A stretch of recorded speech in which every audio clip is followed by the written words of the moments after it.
நவீன கால மோசடிகள், குழப்பங்களில் ஒரு முக்கிய மோசடி என்றால் என்ன சொல்லலாம்னா, எஜுகேஷன் மாஃபியா என்று சொல்லலாங்க. அடுத்து மெடிக்கல் மாஃபியா என்று சொல்லுவோம். எஜுகேஷன் மாஃபியானா என்னென்னா, கல்வி அமைப்புகளை கட்டுப்படுத்தக்கூடிய சக்தி வாய்ந்த குழுக்கள் என்று சொல்லலாம். அந்த குழுக்கள் அரசாங்கங்களாக இருக்கலாம், பல்கலைக்கழகமாக இருக்கலாம், பெரிய கார்ப்பரேட் ஃபண்டிங் நிறுவனங்களாக இருக்கலாம், தேர்வு அமைப்புகளாக இருக்கலாம், இல்லை பாடநூல் நிறுவனங்களாக இருக்கலாம். இவர்கள் சில சமயம் என்ன செய்கிறாங்கன்னா, பல சமயம் எதை கற்பிக்க வேண்டும், எதை கற்பிக்கக்கூடாது என்பதை இவங்க தான் தீர்மானிக்கிறாங்க. இவங்களுடைய லாபத்துக்கு ஏற்ற மாதிரி, இவங்களுக்கு வர்ற ஆர்டருக்கு ஏற்ற மாதிரி. லாப நோக்கில் கல்வி கொடுக்கப்படுது. அதிக கட்டணம், ஃபீஸு, மாணவர்களுக்கு ஸ்டூடெண்ட்ஸ் டெப்ஸை இன்க்ரீஸ் பண்ணி விட்டுறது. கல்வி ஒரு வணிகமாக மாறிடுச்சு, வியாபாரமாக. மேலும் சித்தாந்தம், ஐடியாலஜிக்கல் தாக்கங்கள் இதனால் உருவாகுது. சில அரசியல் சமூக கருத்துக்கள் மிக வலுவாக கற்பிக்கப்படுது. மதம் சில சமயம் தவறாக காட்டப்படுது அல்லது புறக்கணிக்கப்படுது. இந்த எஜுகேஷன் மாஃபியாவால். மேலும் பட்டப்படிப்புகளுக்கு கட்டுப்பாடு இருக்குது. பல வேலைகளில் திறமையை விட டிகிரி தான் முக்கியம் என்று ஆக்கிவிட்டாங்க. ஆனால் திறமை தான் முக்கியம். அடுத்து 2வது ஃபித்னா மெடிக்கல் மாஃபியா என்று சொல்லலாம். மருத்துவத்துறையில் அதிகாரம் சில பெரிய நிறுவனங்களிடம், கார்ப்பரேட்டிடம் குவிந்துள்ளது. இதில் மருந்து நிறுவனங்கள் அடங்கும், மருத்துவ காப்பீட்டு நிறுவனங்கள் அடங்கும், மருத்துவ சாதன நிறுவனங்கள் அடங்கும், கட்டுப்பாட்டு அமைப்புகள் அடங்கும். இதில் வரக்கூடிய விமர்சனங்கள் என்னென்னு பார்த்திங்கன்னா, மருந்துடைய விலைகள். சில மருந்துகளை இவங்க என்ன செய்கிறாங்க, விலையை ஏற்றி விற்கிறாங்க. மேலும் அதிக மருந்து, ஓவர் மெடிக்கலைசேஷன். சில நேரங்களில் நோய் காரணத்தை சரி செய்வதற்கு பதிலாக மருந்து மட்டும்தான் கொடுக்கப்படுது. அதில் ஒரு லாபத்தை பார்த்துக்கொள்வது. ஒரு பக்கம் ஃபார்மசியூட்டிக்கல் மார்க்கெட்டிங் நடக்குது. சில மருந்து நிறுவனங்கள் மருத்துவர்களை விளம்பரத்தின் மூலம் என்ன செய்கிறாங்க, அவங்கள கட்டுப்படுத்துகிறாங்க. இஸ்லாம் சொல்லக்கூடிய தீர்வு என்னென்னு பார்த்தீங்கன்னா, நீங்கள் நீதிக்கு உறுதியாக நில்லுங்கள் என்று சொல்லுது எல்லா முஸ்லீம்களுக்கும். சூரத்து நிசாவுடைய 135வது ஆயத்து. தவறை விமர்சிக்கலாம், தப்பு கிடையாது. ஆனால் ஆதாரம் இல்லாமல் எல்லாரையும் குற்றம் சாட்டக்கூடாது. அதே நேரத்தில் சில ஆசிரியர்கள், மருத்துவர்கள் உண்மையாக மனித சேவைக்காக வேலை செய்கிறாங்க. ஆனால் பலர் இதில் தவறு செய்கிறாங்க இந்த மாஃபியாக்கள் மூலியமாக.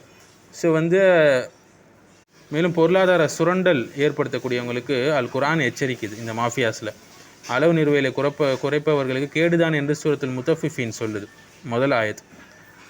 அநியாய விலைகள், மக்களின் தேவையை பயன்படுத்தி லாபம் பார்க்கறது, மக்களை நோயாளியாக்குவது, அதன் மூலம் லாபம் பார்க்குவது, இது போன்ற விஷயங்கள் நடந்திருக்கு. இஸ்லாம் மருத்துவத்தை ஊக்குவிக்கிறது. ஆனால் அதை வைத்து மோசடி செய்வதை ஒருபோதும் இஸ்லாம் ஏற்றுக்கொள்ளாது.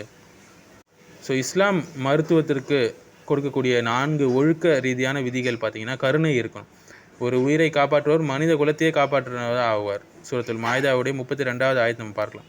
நேர்மை இருக்கணும். மருத்துவர் உண்மையை மறைக்கக்கூடாது. நீதி இருக்கணும். ஏழைகளை சுரண்டக்கூடாது. அல்லாஹ்வுக்கு பொறுப்பு கொடுக்கணும் மறுமையில் என்ற எண்ணம் இருக்கணும். முஸ்லீம்கள் இந்த விஷயத்தில் தவிர்ந்து இருக்கணும். இதை சீர்படுத்த முயற்சி செய்யணும். அல்லாஹ் எனக்கு பயனுள்ள அறிவை தா என்று நம்ம அல்லாஹ்கிட்ட அனுதினமும் கேட்க வேண்டும். பயனுள்ள அறிவு என்பது மனுஷங்களுக்கு உதவுறது, ஒழுக்கத்தை கெடுக்காமல் இருக்கிறது, சொசைட்டியில் அல்லாஹ்வை அதிகமாக நினைவு கூறுறது.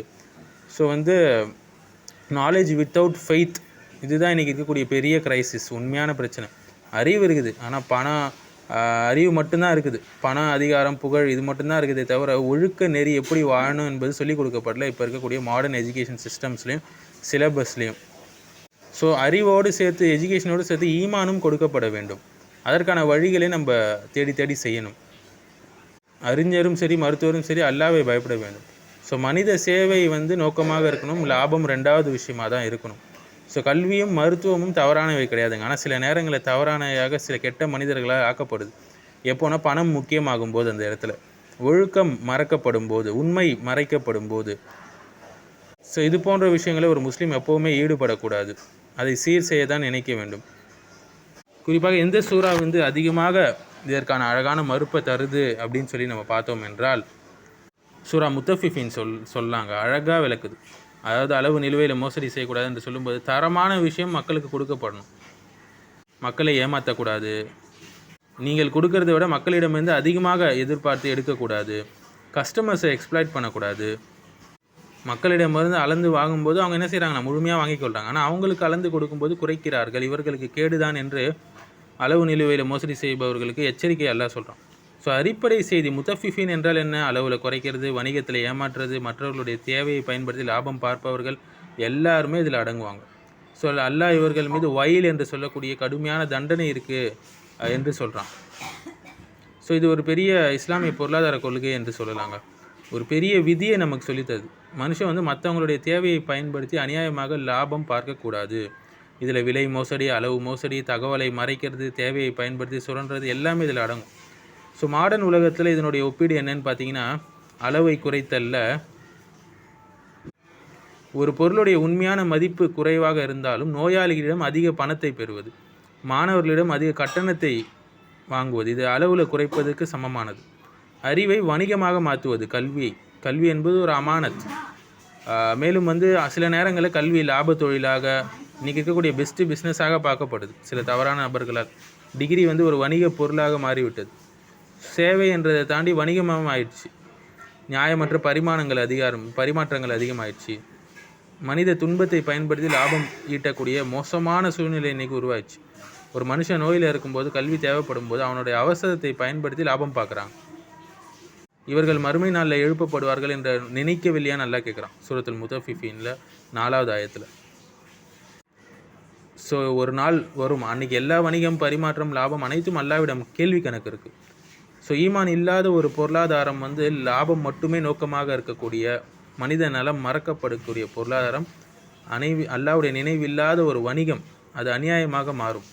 ஃபுஜார் என்று சொல்லுவாங்க, அநியாயக்காரர்கள், மோசடி செய்பவர்கள், உலக ஆபத்தை மட்டும் தேடக்கூடியவர்கள். இவர்கள் சிஜ்ஜீன் என்ற பதிவில் இருப்பாங்க மறுமையில். இது மோசமான ஒரு பதிவு. நல்லவர்கள் அப்ரார் என்ற பதிவேட்டில் இருப்பாங்க. ஸோ இந்த சூறாலேருந்து வணிகத்தில் முழு நேர்மை இருக்கணும், மனித தேவையை பயன்படுத்தி லாபம் பார்க்கக்கூடாது, அறிவு மற்றும் சேவை வந்து வணிகமாக மாறக்கூடாது, எல்லா செயலுக்கும் அல்லாவிடம் கணக்கு கொடுக்கணும், சமூக நீதி அவசியம், எல்லாத்தையுமே வந்து அழகாக இந்த சூறா க்ளீனாக நமக்கு எக்ஸ்பிளைன் பண்ணுதுங்க. ஏன்னா மோசடியில் வந்த பொருளாதாரம் நீண்ட நாள் நிலைக்காது. உலகத்தில் இவங்க செய்யக்கூடிய அநியாயங்கள் மறுமையில் தண்டனைக்குரியது. ஸோ குறைந்தபட்சம் நம்மளை முஸ்லீம் இன்ஸ்டிடியூஷன்ஸ் ஆச்சும் சரியான முறையில் செயல்படணும். மற்ற காஃபிர் இன்ஸ்டிடியூஷன்ஸ்க்கு ஒரு முன்னோடியாக அது இருக்கணும். அவங்க நேர்மையாக பண்ணுறாங்கப்பா, மோசடி செய்யலப்பா என்பது போல். அல்லாஹு ஆலம்.